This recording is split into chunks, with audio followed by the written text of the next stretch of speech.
तो पोलीस भरतीच्या संदर्भात केवढ्या चांगल्या प्रकारे ही भरती आपण करतोय, तो प्रतिसाद इतका चांगला या ठिकाणी मिळतोय।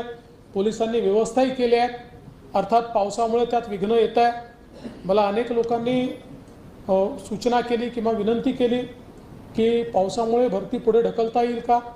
आम्ही तो देखील विचार केला, पण प्रामुख्यानं एक गोष्ट अशी लक्षात आली की आता आपण जर भरती पुढे ढकलली तर विधानसभेची आचारसंहिता लागेल आणि ती आचारसंहिता लागून ती भरती व्हायला पूर्ण वर्ष निघून जाईल। आपल्याला अजून 9000 पदांची भरती या 17000 पदांनंतर करायची आहे। ती भरती त्याच्या पुढच्या वर्षी जाईल आणि त्याचा परिणाम असा होतो की जे शेवटच्या 2 वर्ष ज्यांचे बाकी आहेत एजचे, त्यांचं संधी ही त्या ठिकाणी हुकते किंवा त्यांना दुसरी संधी मिळत नाही।